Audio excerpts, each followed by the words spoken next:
O 'di ba kanina pa nagpapapansin si Camila, hindi pinapansin ng tatay, is nabero talaga. Minsan talaga may ganyan siya. Alam mo yung time na nagpapapansin yung anak niya pero di niya napapansin. Nga pala pumunta kami ng SM para bumili ng printer. Ang hinahanap ko talaga ay printer na may A3 scanner na din para isang bilihan na lang.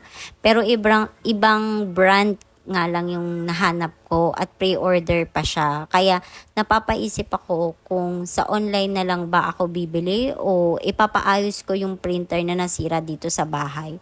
Dahil nga nagdadalawang isip pa ako, di na muna ako bumili.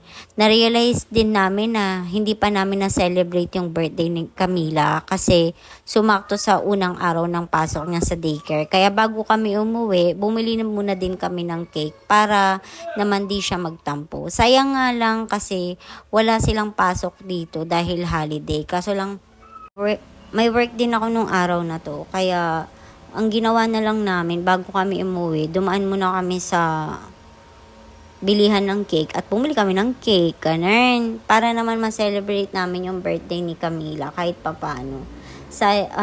Dapat pupunta pa talaga kami sa yung mga indoor playground, ganun. Para lang makapag-enjoy sila. Kaso wala eh. Wala tayong time para pumunta doon that time or that day. Kaya naman, kumain na lang kami sa Jollibee. Nakikita nyo yan, oh, di ba? Kumain kami ng Jollibee. At ang mga bata, alam nyo ba, sobrang hirap nilang pakainin ng kanin. As in, sobra. Kailangan mo pa talaga silang subuan. Si Amira, hindi na yan siya nakamilk bago pa lang mag 1 year yung bunso ko. Kasi nag-stop na rin ako mag-pumping nun at humihina na yung gatas ko. Eh, hindi yan nakakatulog ng walang bolster and bottle milk. Kaya, ang ginawa ng tatay niya, nilagyan ng water. Nakakatuwa lang kay Amira kasi kahit water lang, nakakatulog talaga siya. At the same time, nakakainom siya ng milk dahil di talaga yan mahilig sa liquid. Sobra, ano lang mo yun, nakaka-dehydrate kasi 'di ba ng katawan natin. So, iwas UTI. Kahit kasi bata na may UTI, lalo na to si Amira nung maliit pa siya, nagka-UTI to. At dahil nga sa sobrang hina niyang uminom ng tubig. Ang saya ni Rahima dati. Kaya nga eh.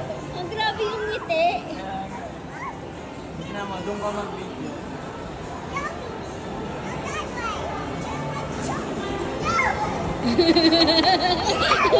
Ang saya.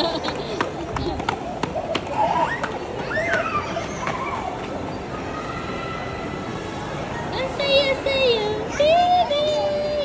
Ang saya-saya. Inalog na naman. Ang saya-saya. Baby! Grabe ang saya oh. Ito naman si Camila, mahilig yan sa drinks. Kung papapiliin mo siya, food or drinks, mas pipiliin niya yung mga drinks. Kagaya kanina, mas prefer niya talagang uminom lang ng Coke float. Ayaw niya na ng fries and chicken. Go, Camila. Happy birthday Day to you. Happy Birthday to you. Happy birthday, happy birthday, happy birthday. Camila. Kailangan talaga ganyan ang baby. Blow your candle na. Wow! Wow! Yay! Happy birthday, Camila. Love Birthday you. na. I love you. Kiss mama, please. I love you, Camila. Let's eat na. Kuha ko ng panghiwa. Mommy will cut the cake. Okay. Let's remove that. Wait lang po, nak. Wait lang po. Oh, a cake is so yummy. Wow, I know. It's yummy. Ay, dapat pala ito pa square. Mother, did you take the cake, Daddy? It's a candle. Aba. Wait lang po, nak. Wait Good lang po. baby. Oh, what time is Purutat na lang natin. More. Para medyo mas maliit. Yay! Happy birthday, Camila! Happy birthday, nanak! I love you. Me.